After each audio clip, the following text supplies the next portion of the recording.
At the end of every episode, I ask my guests the same question. What do you wish you'd known about yourself before you had to learn the hard way? And Claire Palmer's answer actually gave me goosebumps. She said, I wish I'd known that I would find the people who would believe me. Today's guest is Claire Palmer, a creative counsellor based in Norwich who works almost entirely with neurodivergent adults. And what she does is unlike anything I'd personally come across before. There's no clipboard, no CBT worksheet. Instead, she uses a sand tray full of Disney figures, Russian dolls, stones, feathers, ways of saying the things that words simply couldn't hold. In this episode, we are going to be talking about what happens when feelings are enormous, but the language just isn't there. We talk about alexithymia, something I genuinely hadn't heard of before, and why asking a neurodivergent person, how does that make you feel, can actually shut the whole thing down. We talk about epigenetics and the idea that we might be carrying our grandparents' trauma in our DNA. And we talk about what you can do right now at home with your children with a pack of Mr. Men books and a pen. This is one of those episodes that I think a lot of us needed without really knowing that we needed it. I'm Claire, and this is The Weighted Blanket. Let's get into it. So hi, Claire. Thank you so much for joining us here today on The Weighted Blanket. So firstly, if you could just tell me a little bit about yourself, that would be amazing. Hi, nice to meet you, Claire. Actually, like to see you as well. It's great. It helps me to visualize. It's really good.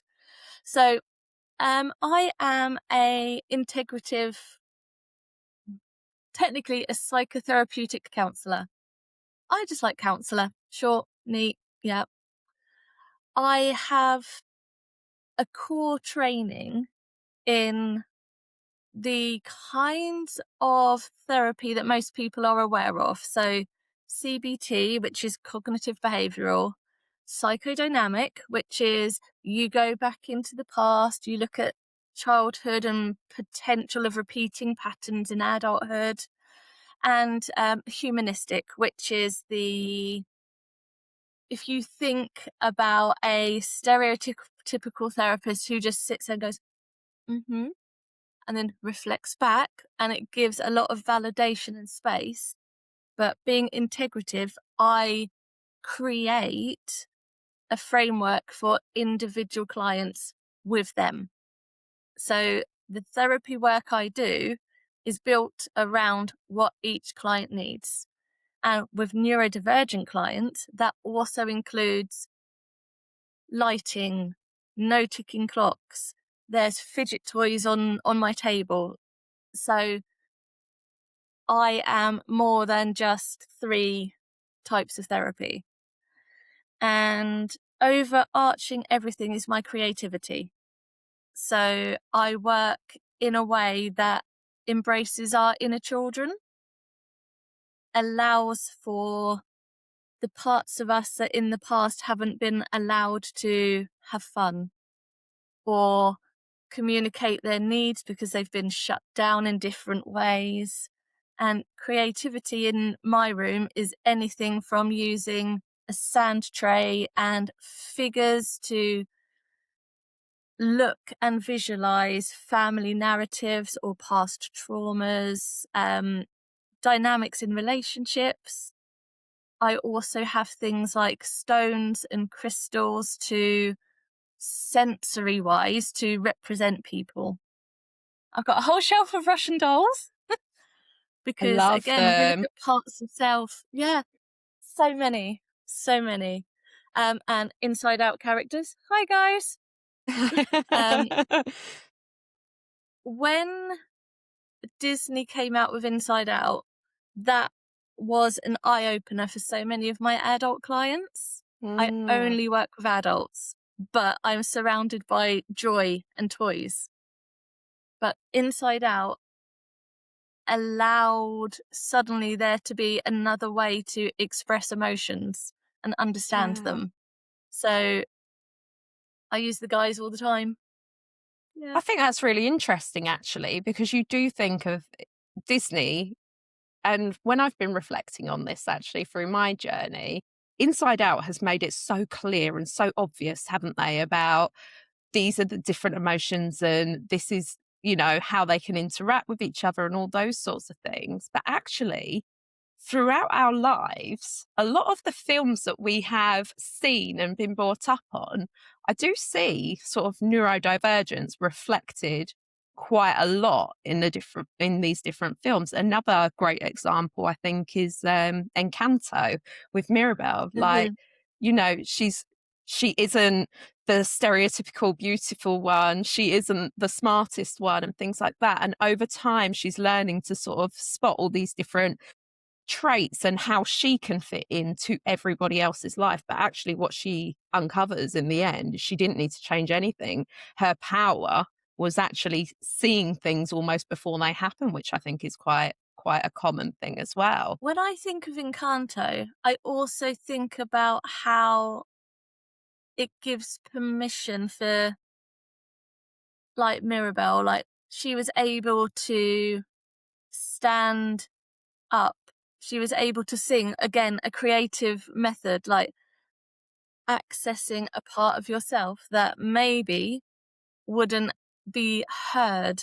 So when she's sort of having like the frozen bit where she's singing around people and trying to find her place, Yeah. it's a really powerful film, Mm, and it challenges the this is what a family looks like. This is how we behave. This is how, if you don't have anything special, then you can't be a part of our special family. Like, mm, yeah.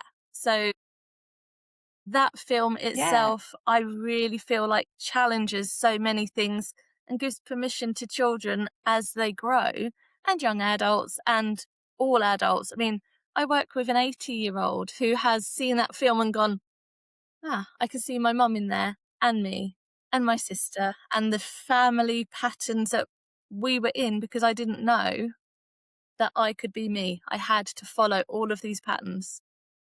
Yeah, it's amazing, isn't it, when you actually start diving in and you really just start to see all this coming through. And as you said, so a lot of your work actually is revolving around sort of the creativity, and you've spoken about the sandbox, and I know as well that you've actually had your sandbox published in a journal, which is absolutely incredible. But tell me, how does that sort of thing kind of work for your clients? Sometimes my clients, particularly those with neurodivergence, find words are really hard to capture or exhausting, trying to find exactly the right word to communicate what's in their mind and they can't translate it. For some clients and myself, I find it very difficult to find the right word. And if I don't find the right word, I can't communicate my meaning and I get really frustrated and shut down. Things Yeah. like the sound tray allows for a different way of expressing. Um, it can just be through motion. I don't stand there with a client and put any meaning on their work.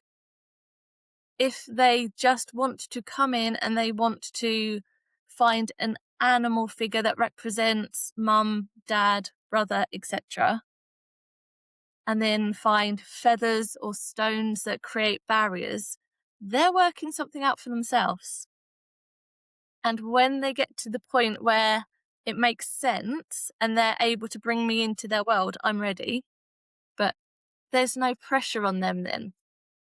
The big thing with any type of counselling or therapy for me is the meaning comes from the client. It's not mine. I don't need to tell them what they're thinking. They already know. Yeah. So for them to find their own way through whatever it is they're working out, I've got all the resources. We'll take it, whatever works. Does that make sense? Yeah, no, it really does. And then, so let's just say today I come to you and I am a new client and I walk into your office and I say, okay, for me personally, I've got ADHD. how can you help me? How would you kind of go around saying whether or not I needed? Because for me personally, the main therapies that I had heard of was CBT, I think is the really common one. That's the one the NHS sort of likes to steer us Mhm. all into first. And then through CBT, I then learnt around about EMDR. But as I say, the creative therapy is not something I had personally heard of.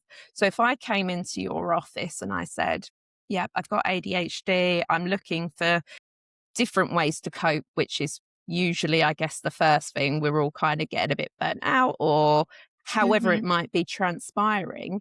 How would you kind of guide me to going, actually, how do we decide, really? I guess what I'm saying is what therapy we should sort of be leaning into.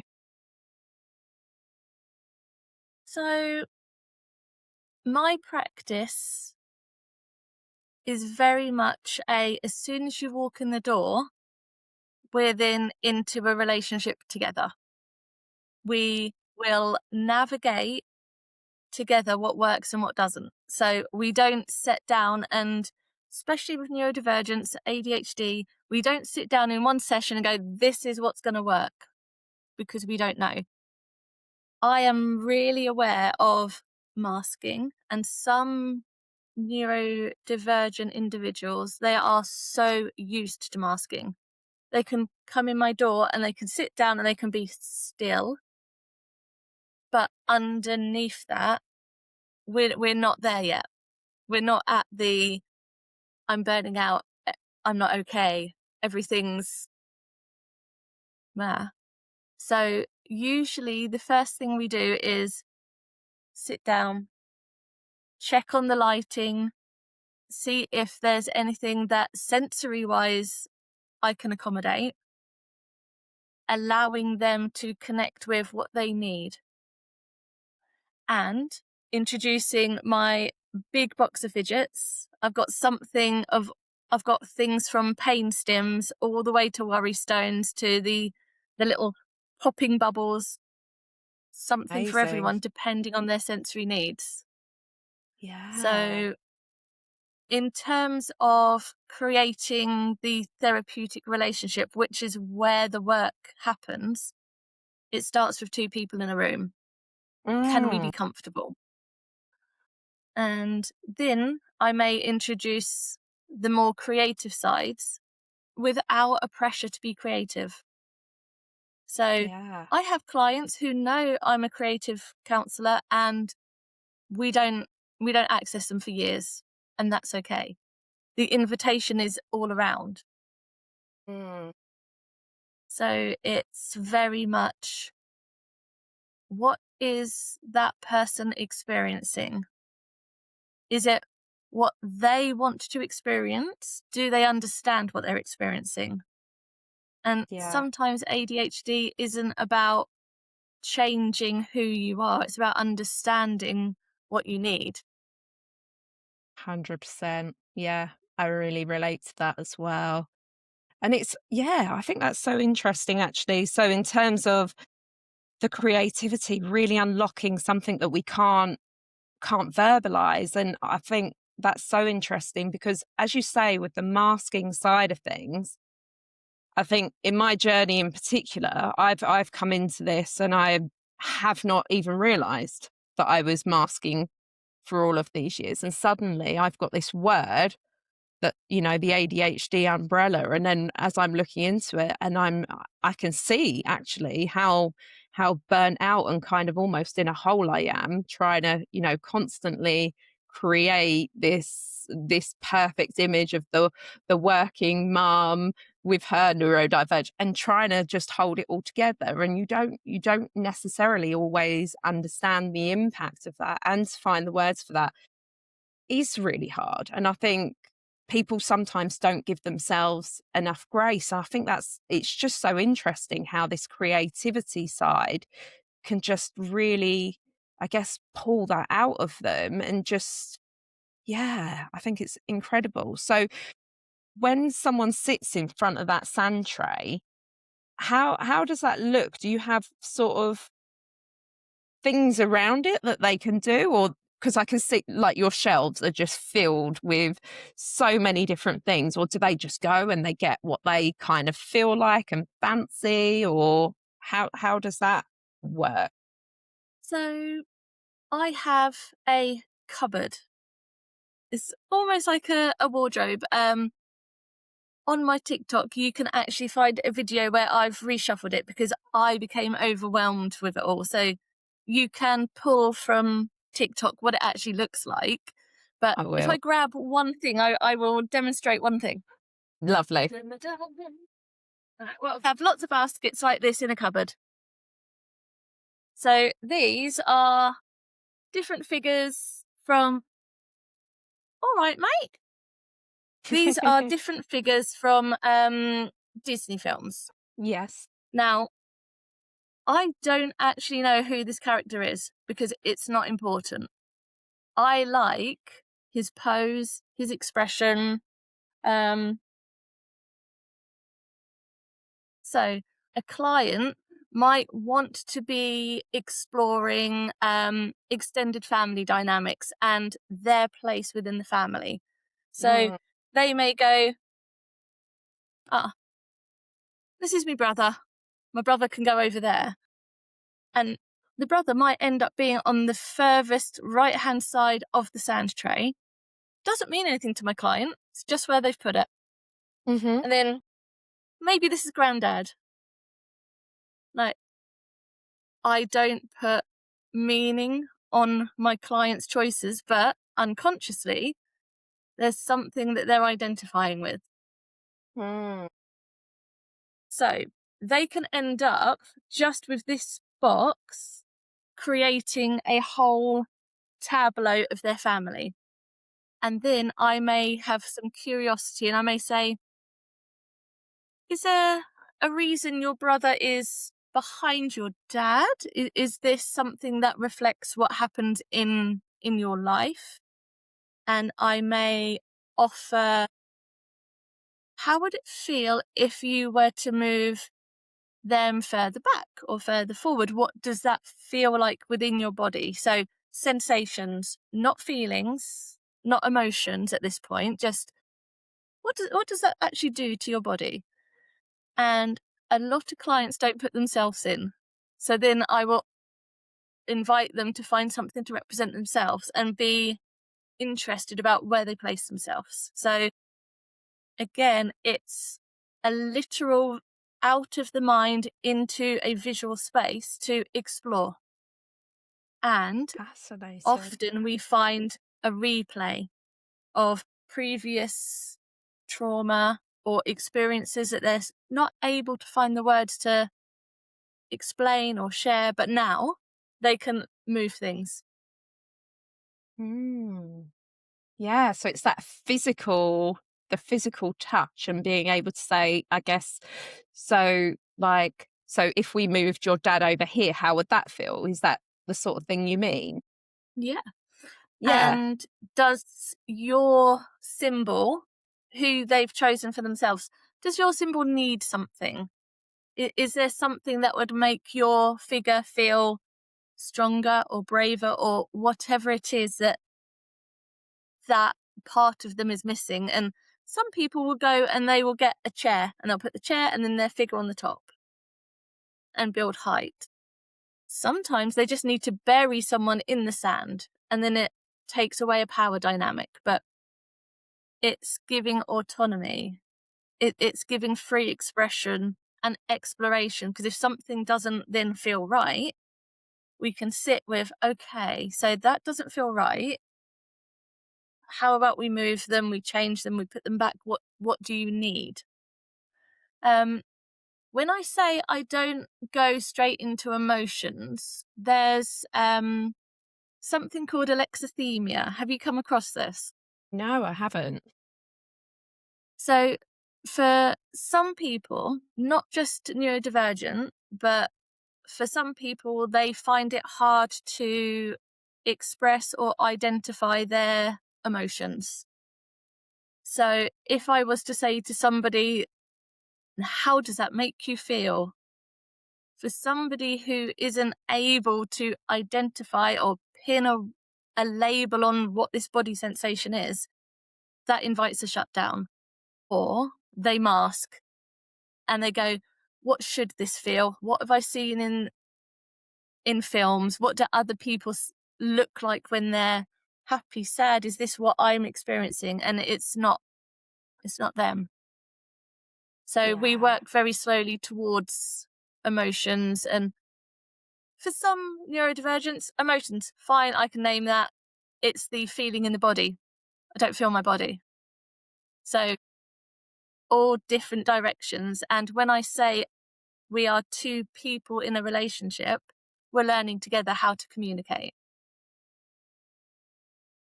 And I think that's quite reflective of kind of real life as well, isn't it? Once you've kind of learned about your neurodivergence, it's kind of almost like then you take on a bit of a training role into what it is that you need from other people in order to kind of be able to do what you need to do. So that's actually a really, I guess, nice and safe space in order to start to learn that behavior, so then you can replicate it outside as well. That's what I hope. And obviously everyone's different, and for some people that sound trait and that cupboard is overwhelming. It's too big, there's too many choices.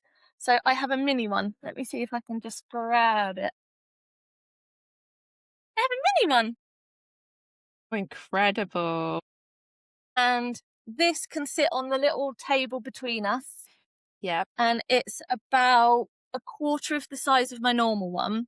Mm-hmm. And it has different stones and things in. So we grow up with don'ts, like don't be yourself. Don't be open. Don't share how you're feeling, like mask. Yeah. So this one is, it's okay to. It's okay to take your time. That is the one that comes up a lot in my work. There's a drive to get to the answers, to be able to communicate with family, to do it straight away because they need to make things okay. But what is okay? Until we explore that, we don't know what we're running towards.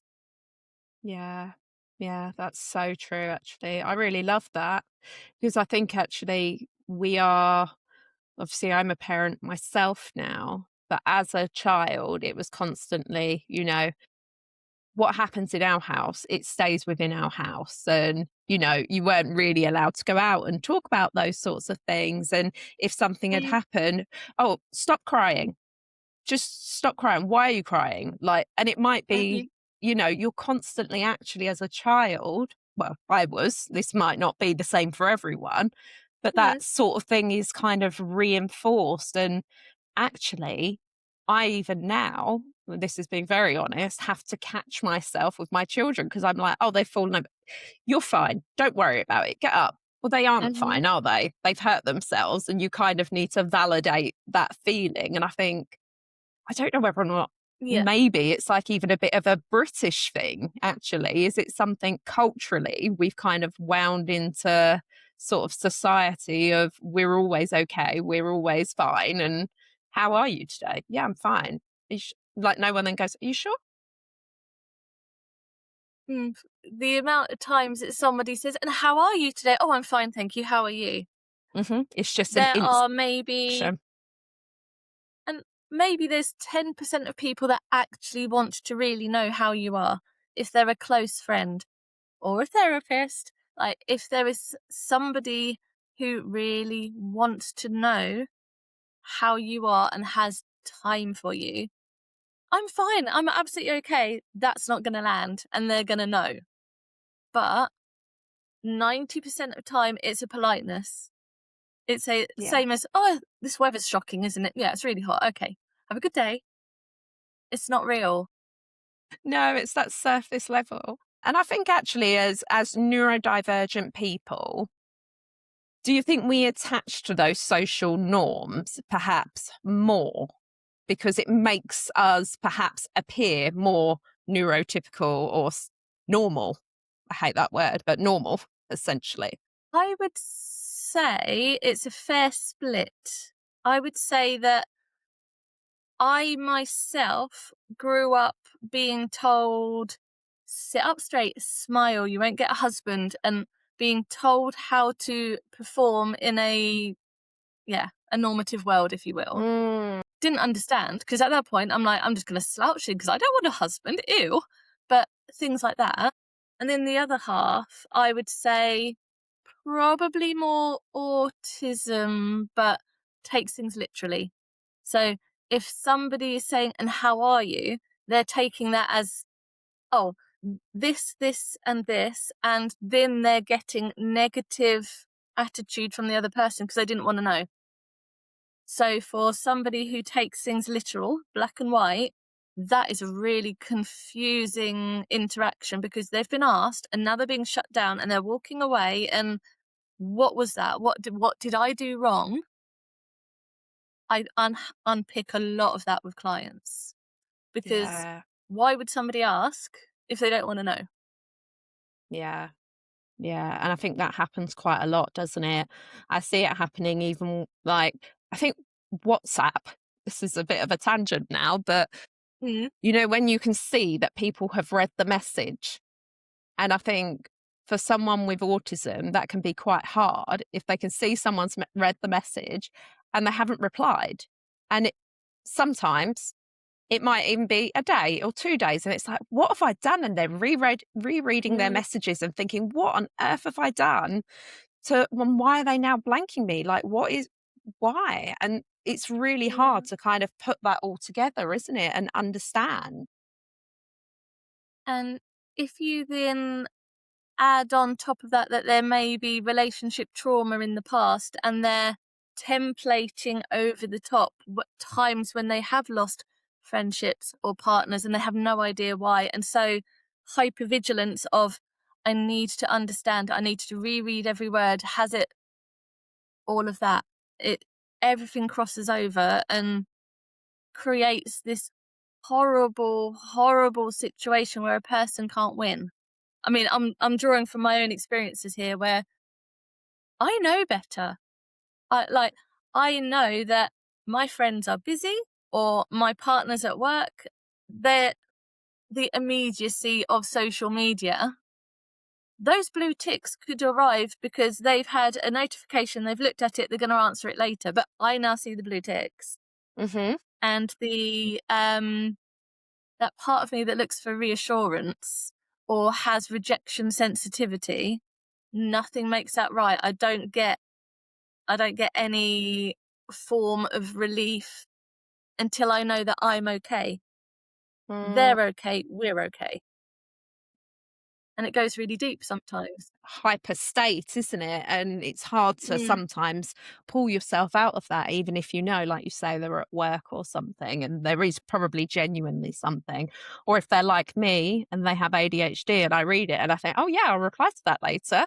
And I've moved on to 16 different things and probably completely even forgotten that it existed, and I think it's very interesting how we all kind of interact within each other, actually.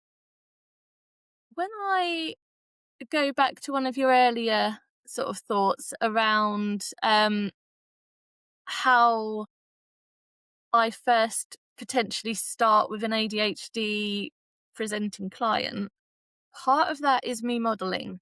So what you're saying about, I might have great intentions to do something like email a resource or get back to them with an alternate date. In that first session, I am sharing, I have neurodivergence. I write things down because if I don't write it down, I don't do it.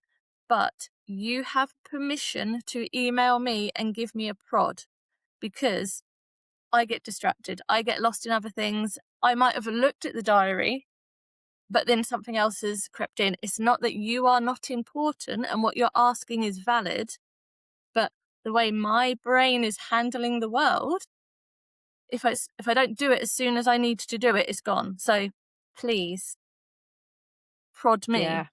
Yeah, And that absolutely. then normalizes the ability to say, it's a deficient, I'm not bad, but there's a deficiency in me that I'm giving you permission to call out. Not in a shame way, not in a I've made an awful mistake and the relationship is ruined. It's a Claire has ADHD, Claire has AuDHD, Claire has something going on, and she just has started a task and found another task and is now on a side quest. She went to water the plants and now she's in the kitchen tidying up. Like, yeah. Oh, honestly, you can't write the days, can you? You really can't. But yeah, like you say, I guess if we're all a bit more open about what it is, and also us communicating and saying, if I haven't got back to you by this point, I probably have forgotten. I think that's quite a nice little tip that people can sort of take away, isn't it? You know, just being really as open as you feel comfortable, I guess. For me, again, my previous experiences, I have been in some therapy before where I know I haven't messed the date or the time up. I know that because I'm being chased to be at an appointment that I would never have made because that was a slap bang in the middle of a work day. But the therapist was not able to take responsibility for their mistake. I can 100% be sure I did never make that. But there wasn't even mistakes happen. There was no modelling. So I do that with clients. I can, in a way, not be time blind. I'm very thankful that that isn't something that impacts me, but I can look at a diary and go to put someone in at 1:00 and somehow manage to put them in 12 because my eyes blur and the 12 becomes a 1 and I just see the 1 and I've put them in the wrong time. And I will own that. I will email them if I realise that I've double booked someone, or if they turn up, because it's happened a couple of times and it makes me feel awful, but it's a mistake. Mm. So it's owning it. It's not passing on shame to them, making it they've messed up, because we're human. Even at times when I'm not sure where the mistakes happened, but it's a mistake. Nobody's done anything on purpose. So again, don't reenact past trauma. Don't be the adult teacher who won't listen that the child isn't understanding. Not giving time, not modelling that it's okay to ask twice. Yeah. Yeah, absolutely. There's quite a bit there, isn't there? And I think something else as well I really wanted to dive into, and I can't actually remember whether or not this came up in our pre-chat or whether or not we've spoken about it here, but we did definitely speak about how some of our experience that we're actually carrying right now, that comes, doesn't it, before we're even talking and things like that. And do you find that that is impacting actually some of your clients? I mean, how can we sort of explain this in a way that, you know, our viewers and listeners are to understand? Because I think that's really interesting that actually before we're even talking, we are experiencing everything and holding on to it all, aren't we? So if you think about those early developmental years where we are not able to talk yet and we are relying on our caregivers to almost teach us. Oh, you look like you're sad. Let's just have a cuddle. Or, oh, why are you crying? Are you hungry? Shall we try this? But we also have a 9 months in a womb.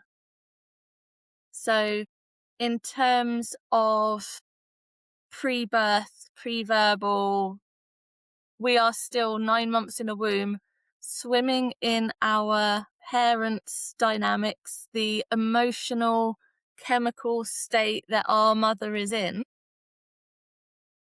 That forms our first take of the world. If, for example, our parents are in a domestically abusive relationship and our mum is in a state of fight and flight the whole time, or could be she's the perpetrator. So we are flooded with stress or anger, and that is what we are being marinated in. And it goes even deeper. Women, we are born with the eggs that we already carry. Yes. So our Oh. mothers were born with our egg. So we were carried by our grandma. Wow. Mm. That's So really if you wild go when you back think of that. Yeah.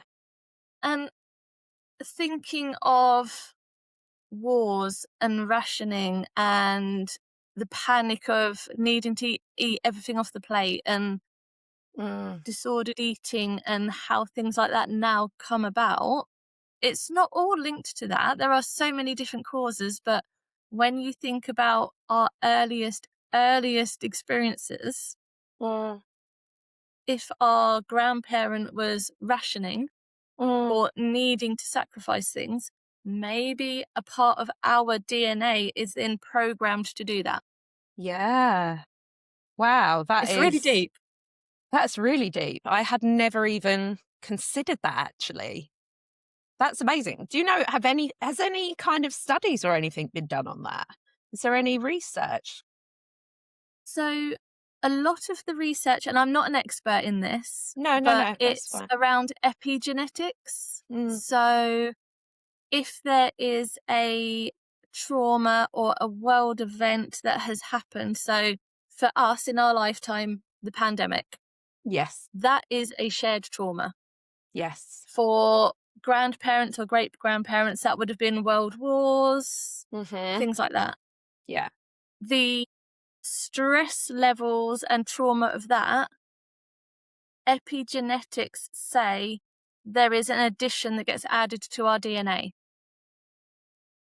And that's where the studies are, that X amount of generations later are doing the work to heal that trauma, to pass back the burden that we never meant to carry, our great grandparents would never wanted us to carry. And then genetically, I believe epigenetics say that bit of the attachment from the DNA then drops off again. It's not necessary. So it's fascinating, and there's quite a lot of research Something to going into it. really dive into, actually, isn't it? It's so fascinating, actually. And I think I'm definitely going to have a look into that, because I had thought about, obviously, being in the womb, but I had never thought about potentially what my grandparents had kind of experienced and things. I think that's really interesting. I'm definitely going to take that away and have a little look. And I wonder, So and I might be I will. testing this. Go on. I was just going to say, I will give you the ADHD rabbit hole warning. Like, you can go really deep with epigenetics because, Yeah, absolutely. Well, what I was just wondering, so amongst my neurodivergent group of friends, and we talk about how the understanding of neurodivergence and things like that is definitely building, and therefore there is more diagnosis and things coming. And when I look at my children in particular, and I look at kind of their real sort of strengths, I do wonder if this is kind of like some kind of evolution that's sort of happening within us. And I know that is quite radical, because I know for some people that being neurodivergent or having neurodivergent children is really, really challenging. So I don't want to minimize that, yeah. but I can definitely see that in terms of the kind of the way, the problem solving and things like that, there's a different way that someone who is neurodivergent can solve a problem to someone who is neurotypical. Now, it's not saying one is better than another. I'm simply No. saying different. And yeah, me and my girlfriends, and we all have our own little spicy bits, and we have our children who are also spicy in all different sorts of ways, some similar, some not so similar. And we often say about that, we're like, they are the next generation, they are the next bit of evolution, and this is kind of the way that the world is going. When you actually look at statistics, I know we are technically a minority, but I do wonder if you actually had everybody tested, essentially, or assessed is probably the better word for it, actually how many people are not diagnosed and would be completely unaware of it as well. The amount of diagnoses routes and the demand on them, I think that the pandemic did a lot to create the right conditions to unmask. Because when I think about the impact of the pandemic, the isolation, and again, there are so many people that were trapped in situations and domestic abuse rates, everything like that. It was awful. But when I think of the younger generation, the children who weren't at school, weren't able to learn the very early social normities, the having to find a group language rather than just being who you are. I think the pandemic did a lot to allow people to find themselves. The friend groups that a lot of people were in contact with became their tribes. They knew each other intimately. It was their safe space. They weren't necessarily, and again, not a broad stroke, because I know a lot of people were still cyberbullied. There was a lot of awful stuff still going down on social media and online, but for a lot of people, they weren't then physically having to be with those bullies or the teachers that didn't understand them. The world changed. So It really I did. think that because of that generation now coming forwards, there's a struggle to fit in, hate that, with work situations, especially with time blindness, things that before we would have been routinely trained into. Here's a routine, boom, boom, boom, which can be really helpful, but that all went out the window. So now people going into work struggling because they don't have the skills to meet the neurotypical way of life. So they are the ones that will be building the future, that bring in more diversity and equality and accessibility, because the workplace needs to run, and maybe it's time that all of the old rules got rewritten. So Yeah. the Yeah, I really increasing love that. neurodivergence, whether it's evolutionary or it's environmental, I don't mind. Like, to me, it results in the same thing, that Absolutely. where people are able to put in boundaries, because that's a huge new one. A lot of neurodivergent people are going, here's my boundary. I am not going to put up with you wanting me to do X, Y, and Z. And here is what I will do if you continue. So boundaries are huge. They're hard. They're hard to work out what our needs are. But once we know them, and for neurodivergence, it's a lot of it is, I don't do physical touch. So please don't hug me. Within family groups as well, ask for consent. Consent changes. So workplaces, familiarity, what is okay and not okay for the individual is now being heard. So however it's come about, I'm here for it, because honestly, the world needs to change. It can't Absolutely. carry on as it is. No, and I think actually on that, so last weekend I interviewed a SEND practitioner, Hannah, and we actually also spoke about the lockdown, because I do think lockdown for so many neurodivergent people was, and neurotypical as well, obviously, was such a huge milestone. And for her, that was the moment that she realized that she had an anxiety disorder, and that actually she was able to be in her bubble and to be completely herself without the external pressures.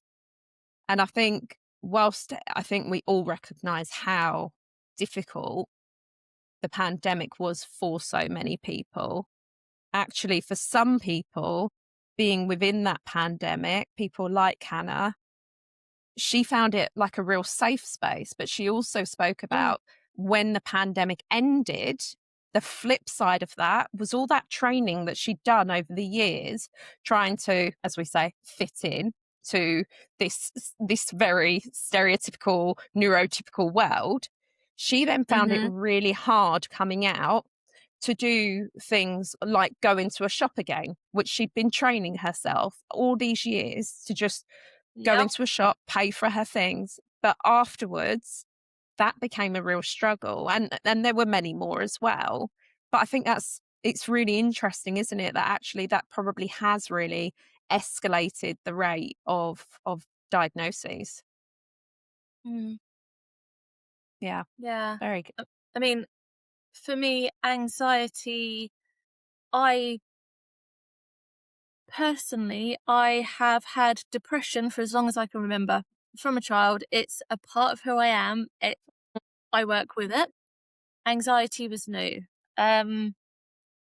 I was diagnosed with anxiety about 10 years ago. We had a really big snow and I couldn't get to work. And the anxiety attack around I'm letting people down, I'm not being Mhm. productive, everything that I had trained myself to do. This is before I even recognized neurodivergence within myself. Masking so Mm, heavily, I was no longer able to meet the internal rules, and therefore the whole system panic, which then led me to looking into fight and flight and the biology of panic and anxiety. And I went down the route of, okay, how much of this anxiety is actually that I'm overwhelmed sensorily as well?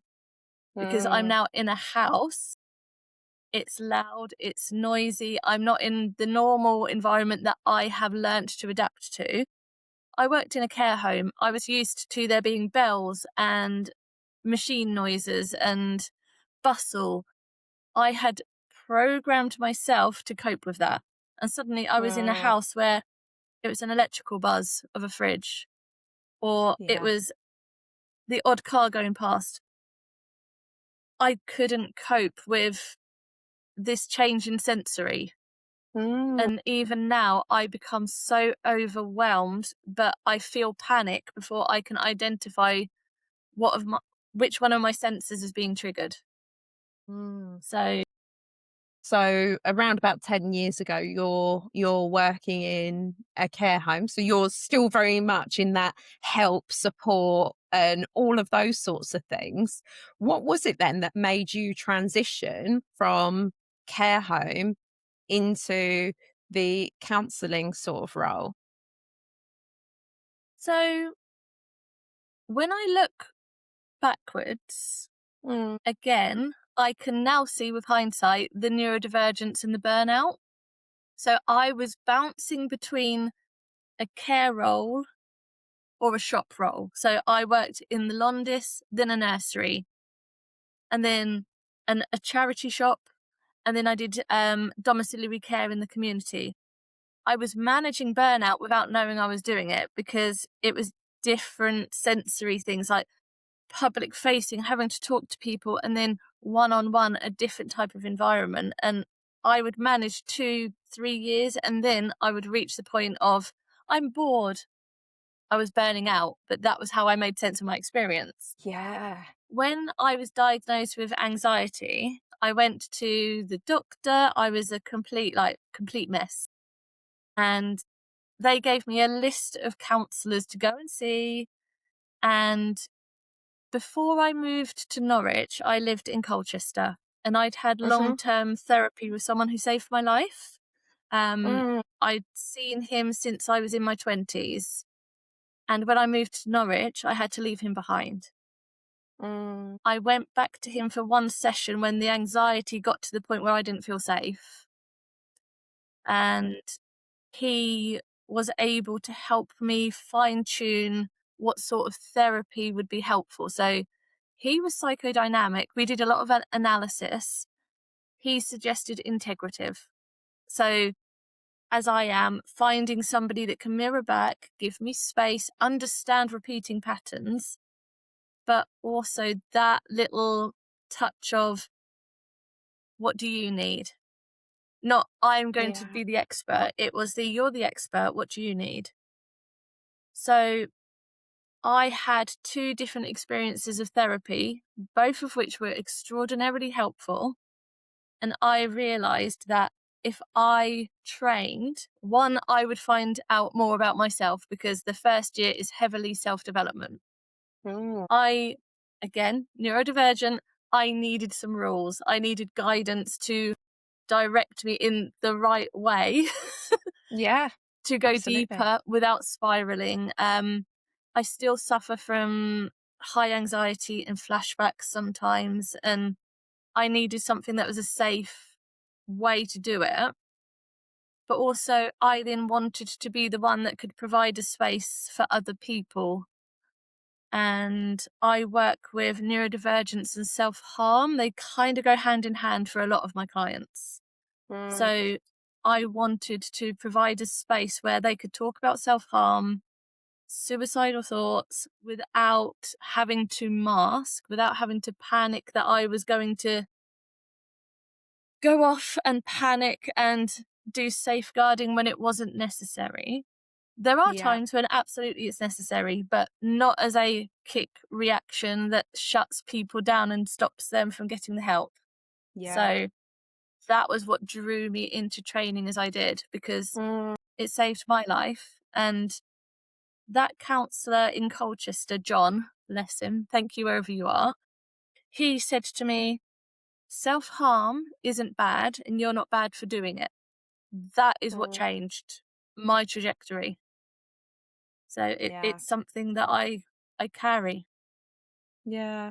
I think it is so powerful, isn't it? I think. And I think so many people can really, really benefit from therapy. And what I've really kind of learned is just around like how many different types there are, and actually how many people are actually in therapy but seem not entirely comfortable to sort of disclose that as well. So it still, I think, sometimes seems a bit of a taboo. But actually, if you go to a place like the US, it's so like everyone has a therapist. It's just kind of a standard thing. And I think some of that, again, going back to British societal behind closed doors, like we don't share our family business, we don't air our dirty laundry. The shame that we carry as a nation about physical health, go to the doctor, go get the medicine. Mental health, we don't talk about that. No. And can you see a shift in that though? Can you see that we are getting better now that you're in that space? I wish I could say yes. I would say that I'm seeing more men, which I think is hugely important, because up to recently, I mean, men's suicide rates are incredibly high, and the shame of being a man that needs help, that is one of the biggest harmful messages that society carries still. So it's shifting, but maybe not as fast as I would like it, because I still sit with clients who are like, I can't tell my parents I'm here. They wouldn't understand. Or they come from different faiths or different cultures, and it's something you do within a tribe. You do it as a family. It doesn't go to professionals or strangers. What do you mean you can't talk to me? Am I not enough? That message. It's a lot of the work I do breaks down the shame of being here in the first place. shame is huge. It is incredibly sad, I think, isn't it, that it isn't more spoken about. What sort of things do you think need to happen in order for it to be, from your sort of professional opinion, how can more people sort of access therapy?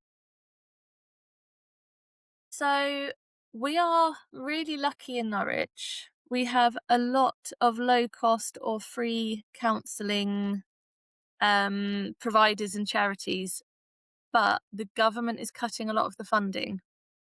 And unfortunately, when it comes to needing to subsidise and pay staff, those grants, they are so important. So it needs to start top down. I know that the country has a mental health pandemic, if we put it like that. Yeah, That absolutely. following the COVID pandemic, mental health hit an all-time low. Mm. Teenagers and adolescents, they hit rock bottom and they didn't have access to anyone. And the Samaritans did a lot of research on self-harm and young people and LGBTQ Yes. in lockdown and the impact on it wasn't safe to be themselves in their home. All they Mm. had was their tribe. They could only connect online, which kept them going, but it's a really lonely place to be. And Yeah. then when I think about the government is either cutting the budget to not provide the mental health resources or closing down departments to save money, things have to get better, because I believe therapy should be accessible for anyone. And as a private practitioner, I offer some low cost spaces, but I can't offer as many as are needed. Yeah. And having overheads and professional bodies to pay, and I want to be able to be that for everyone, but it's impossible.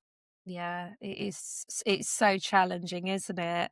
And I guess, Mm. what advice would you have to someone who is sat there thinking, I think I could really do with some therapy. Would you advise them starting with their GP first, or would you advise them to start looking down the private route? Because I'm so aware of waiting lists as well is a big one that probably prevents people getting the support that they need when they need it. So if they are able to get to the GP surgery, because again, that first step for asking for help and visiting someone and saying out loud, I need help, that can be a huge barrier. But I would say going to your GP, if you're willing and able to take some medication whilst you're waiting or at the same time as therapy, I really think that they can work hand in hand really well. But again, there are side effects and people have to weigh up their beliefs around that. But the GP in Norwich, at least, will give you access to computer programs. So again, you can do CBT and start to get a handle on understanding stuff. Mm. For neurodivergent, CBT can be pretty hit and miss. My Yes. experience is you're telling me that my thought is bad, but my thought is based on my experiences. How are you telling me now to change that? Mm. However, when I then looked at, okay, let's look at in a relational kind of way, how can I reframe my experience? Have I got evidence of other times that actually it's been better? Can I take that experience and use that to inform myself going forward? I'm not changing my thoughts, I'm bringing in a choice. So there are, CBT has its uses, absolutely it does, but it doesn't, from my thinking, it manages symptoms, which is Mm. wonderful if you're in free fall. Mhm. But the deeper work, the stuff that you struggle to talk about that needs a relationship, that's where one-to-one therapy comes in. Absolutely. Norwich, we also have Mind. So Mind is obviously a big organisation, but in Norwich they have a wellbeing service where you can have X amount of sessions, and they do an OCD one, they do a disordered eating one, they have specialists for different things, and they have a low-cost counselling service. So going to the GP, then they will give you a list of what's in your area. So absolutely. Waiting lists, if it feels like your crisis point, there are the Samaritans. There's a text service called Shout, which is really good for young adults and adults of all ages. You text someone, you don't talk to them on the phone, so that puts that one. I don't like phones. Yeah, I no, can't cope with phone completely get calls, that. Yep, but I have absolutely. text. Mhm. When I'm having an anxiety attack or intrusive thoughts, I've text Shout myself. It's helpful just to connect with another person, to talk through what I'm going through. Not looking for rescuing, but just somebody hearing where I'm at. So Yeah. everybody is worth asking for help, but it's where you look for it, because it depends on what you're comfortable with. But Mhm. yeah, I do Google is actually. your I friend. really, yeah, and I really like actually that Shout one, because actually, again, going back to my conversation with Hannah, she was trying to get an autism assessment. This is post lockdown, and the GP was so insistent that he have a phone conversation with her, and actually she could not do the phone conversation. That was just something she Yeah. didn't. So she ended up actually going private because the GP wouldn't meet her face to face because she could not handle a phone call. She could meet him face to face and that would still be a challenge, but she Mhm. wouldn't be able to have that. The phone call in particular was something she said, I can't read someone's expression or how should, yeah. And that to her makes it really difficult. So yeah, very Mm. interesting. And I think it's not an isolated thing at all, is it? If you do have various types of neurodivergence.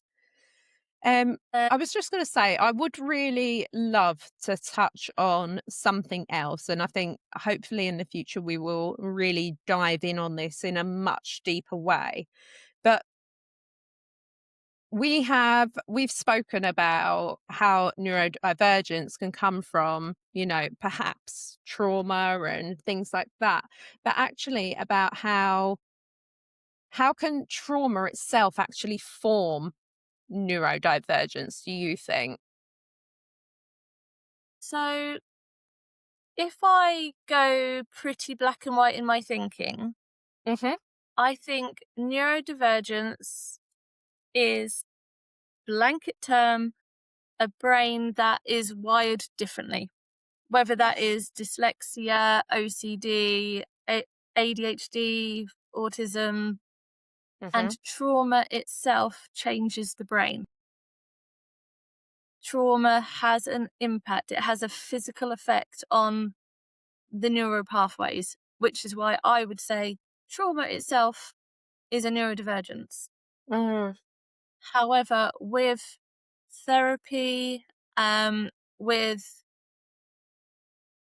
some deeper creative expression, whether that is talking to a therapist, whether that is playing music, whether that is drawing and finding a way of expressing the pain, whatever comes up with the trauma, it's allowing the brain to create new neural pathways. So the trauma will always be there. You can always be triggered back into fight and flight or flashbacks, huge anxiety attacks. But the more that you are witnessed, the more that your trauma is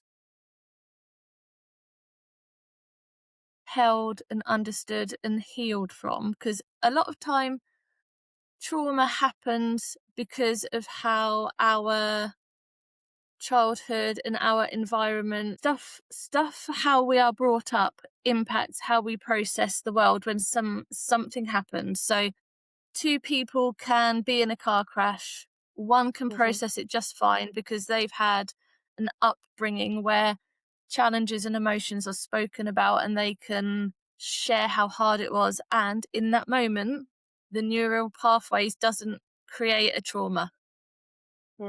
Somebody else in that car crash, they've never been able to share when they're scared. They've never been able to talk about when things are hard for them. You repress things. That then becomes a trigger. Anytime they walk towards the place the crash happened or they see a car, that becomes the trigger. That brings back the memories. And until you're able to be in a healing relationship and you can revisit that safely, not in a re-traumatizing way, but in a safe way to manage it, to speak about it, to receive what you didn't get, the neural pathways then form a new route. So imagine my little tin here. This is trauma. This is the hole. And up to now, the path has always fallen in it. When you go to therapy, the path goes around it. We know it's there. We find a way around it. So we learn to manage triggers. We learn to find a way of regulating. But sometimes we are triggered to the point where it happens immediately, it's unconscious, it's reactionary, and we fall back in the hole. Yeah. The more that we heal from the trauma, the deeper that alternate path gets, and the more that becomes the default. So we don't change the triggers, we find ways of coping and resourcing around them. So trauma, neurodivergent, but with trauma, the brain can change its path. I would say with neurodivergent, we learn adaptions for us. And there are traumas with being neurodivergent ourselves. School trauma, suddenly looking backwards and going, that's why everyone thought I was weird, because I hyper-fixated on, I don't know, the X-Files, and I was wearing X-Files t-shirts and everyone was taking the piss out of me, like calling me a geek, putting all this nerdy thoughts in my head where I stopped wearing science fiction t-shirts. That sort of thing, looking backwards now, I'm like, okay, I was neurodivergent. That was a hyperfixation. I really enjoyed that and I stopped myself. So that's something that I can look back on and feel sad about. Yes. And there are so many clients I sit with that look back through school and go, I was made to sit still. I wasn't allowed to click my pen. I couldn't daydream out the window. I was different. Yeah. No, they just had adaptions that they knew would help them focus and they weren't allowed to have it. So again, my brain has tangented and I'm not even sure I answered your question. No, you answered it perfectly. I just think it is just so interesting. And I think the fact that when we think about sort of RSD, you know, rejection sensitivity dysphoria, and I think, and that isn't just a neurodiverse thing either, is it? That can happen to a neurotypical person, just to be clear.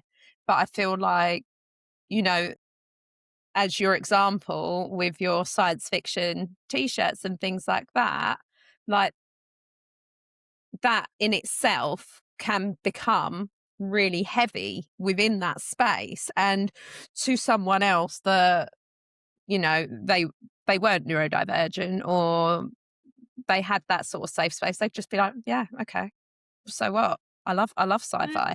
And it's really difficult, I think, for us to kind of understand that sometimes that we're enough as we are and that we just need to accept our quirks and our characters, and actually our hyperfixations, if they are not harmful, can be really, really positive, I think. And when it comes to being something that regulates, because sometimes hyperfixation and dopamine come hand in hand, and then it's a regulatory tool as well. if something is an unhealthy coping mechanism, it's not about stopping doing it. It's about finding what can replace it. Yes. Because if you take something away and you deny it, you've lost that regulatory thing. Yeah. So I absolutely I'm looking at, so my hi, this is Gary. This is Gary the snail. He has been my inner child's pet for so long. But I know he's a hyperfixation. But I also know that he now is a part of my narrative. He was on my wedding cake. Like, he is I a love part of my that. life. I love So that. embracing and modeling that it's okay to have hyperfixations and it's okay for them to pass. Like, you have a favorite sandwich and you love it and you have it every single day. It's a safe food, and then suddenly, no, thank you. That's okay. There's no harm or shame in going, I'm over that now. Yeah. Yeah, You absolutely. enjoy it, you get something from it at the time. Yeah. I had that with bananas. I can't look at bananas anymore. I ate so many. It's it's absolutely crazy.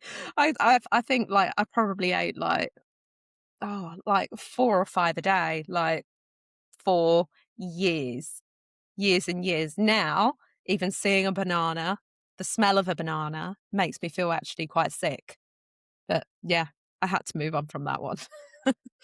Mhm. um, no, that's absolutely amazing. And I think so. I guess with your inner child work, and I know you're largely working with adults here, well, solely working with adults, Mhm. but is there anything that perhaps a parent can do at the moment? Because even our children, right? I guess, would you still Mhm. say they have an inner child? And what can we do to help that inner child kind of proceed?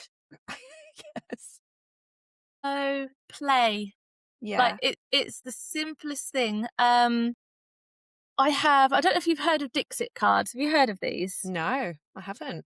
Ah, these are part of a game, but I have them for the pictures. Mm-hmm. So, what I do with adults that you can also do with children, get Mm. some postcards, get some pictures, clip things out of magazines, and then sit between you and create a story. So, literally just turn the pages and say, oh, well, Mr. Light was walking towards the, what is it? I don't know, an upside down scarecrow. Like, it could be whatever you want it to be. Yeah. And then he found himself upside down. Actually, the card is upside down, but right now, and then you take in turns. So one person creates the first part of the story, then the child creates the next bit, and the inner child then gets to say and express the things that maybe come with shame, like, that's silly, we don't do that. It's a game. It's make Yeah. believe. Yeah. Giving permission to just play. And Yeah. like, sometimes with these cards, like, if you took that and you asked a child to draw their version of it and then give it a Mm. speech mark, what does it say? Unconsciously, the inner child is giving the answers and they're just having fun. Yeah. So yeah, just I play. love that. Just play. Yeah. That's amazing. Actually, I Um, remember being a child as well. And do you remember that game where you would write a line and then you'd fold it over and then the next person would write a line. And then at the end of it, you've yes, got like a page. So it's that kind of thing. But now you're it using is that kind of thing. the picture. Um, Yeah. and you can also, if you get a big bit of paper and you both have a pen, chase Mm. each other with the pen and then see what drawing you end up with and then colour in the drawing. Oh, I love that. Little things. Yeah. It's just Yeah. embracing the imagination and the play. There's no overthinking. There's no, I have to be perfect. Creativity isn't about being an artist. Mm. It's about putting pen on paper or letting your imagination just run away. Yeah. Yeah. I completely get that. I think that's really interesting, actually, and I'm going to do that with my children.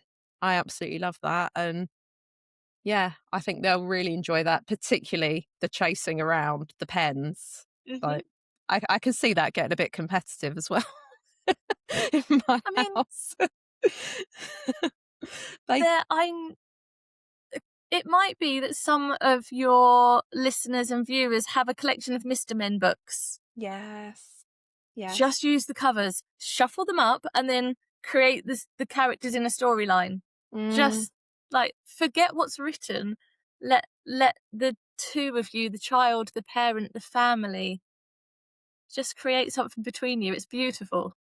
yeah. No, I really love that. I think that's really amazing, and I do think there's a lot of pressure on parents these days to just be that perfect parent, and I think Mm-mm. recognizing for Yeah. them that actually, something, I think I heard it, I went and I saw Alex Partridge. I went to his live podcast about a month or Mm. so ago, and something really stuck with me from that. And he was like, actually, if you look back at something, just remember that in that same situation, with those same set of circumstances, you would do exactly the same thing again and again Mhm. and again. And actually, all we are always doing is our best. So it isn't about being perfect. It's just about doing the best that you can do in that moment and being okay with Mhm. that.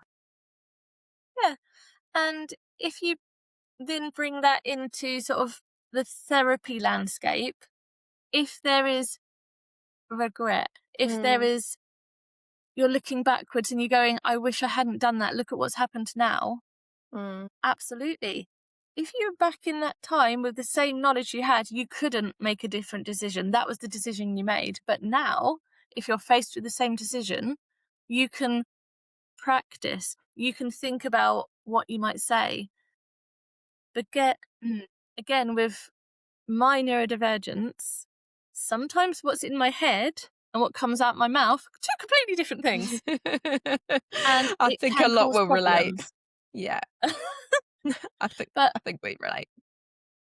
part of the self-reflective process in therapy is going, why did I say that? What what was I trying to protect myself from? Because sometimes the unconscious is doing something to stop a connection or save us from something that isn't actually happening in the here and now, but we're dreading. We need to tell them what they want to hear so we're safe, but then we lose our boundaries. And then we can look backwards and go, okay, if that happened again, what could I say? So it's not about regretting what happened, it's about using it to inform what happens next. Mm, yeah, I like that. That's a really nice way to look at it, isn't it? Amazing. Well, thank you so much for today, Claire. I really, really appreciate you taking the time out.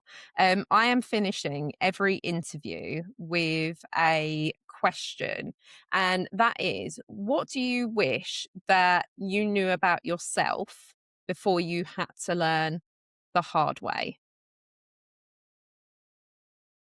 It's a big question, I know. It it's a big question, and this might impact your viewers in all different ways. But Mm, what I wish I'd known is that I would find people that would believe me.